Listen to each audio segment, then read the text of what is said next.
عرفنا خلاص إن كأس العالم للسيدات على الأبواب في نسخته التاسعة، وزي ما في منتخبات بتكون مسيطرة على البطولة وحاضرة في كل نسخة زي أمريكا طبعا. في نسخة 2023 وبمشاركة 32 فريق للمرة الأولى في تاريخ البطولة، أكيد هنشوف منتخبات بتظهر لأول مرة في المنافسة. في النسخة دي من كأس العالم بيظهر 8 منتخبات لأول مرة، وهما البرتغال، أيرلندا، الفلبين، فيتنام، هايتي، بنما، المغرب وزامبيا.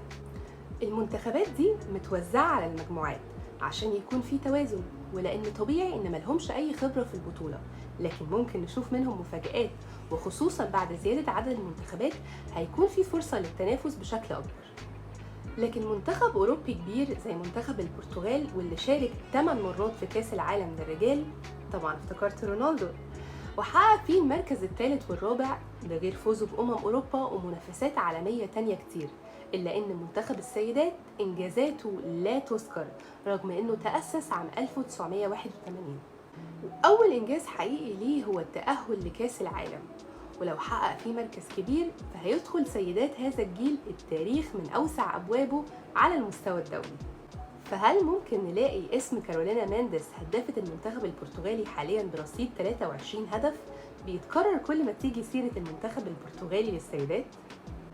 هنستنى نشوف ايه اللي هتقدمه مانديس وزميلاتها في أول مشاركة ليهم.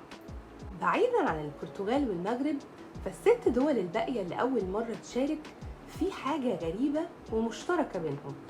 ايه هي؟ أقولك ايه هي. الغريب إن منتخبات الرجال الستة دول تاريخهم قليل جدا أو مش موجود أصلا مع كأس العالم. إزاي؟ ركز معايا.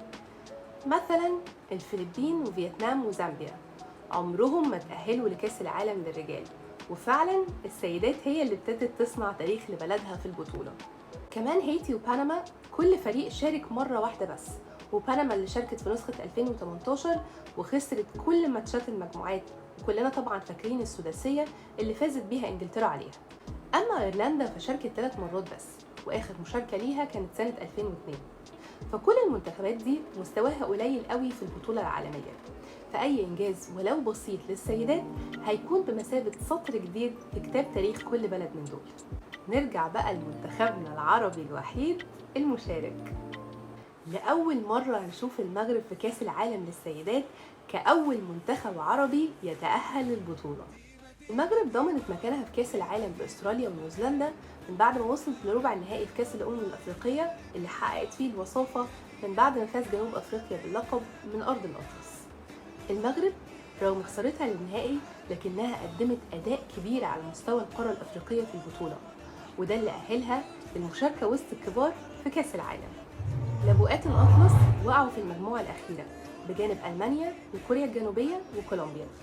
طبعا بنتمنى ليهم الوصول للأدوار الإقصائية وعبور دور المجموعات بسهولة. تفتكروا هيوصلوا لفين في كأس العالم؟ هل هيكونوا المفاجأة في البطولة؟ ده اللي هنعرفه الأيام الجاية.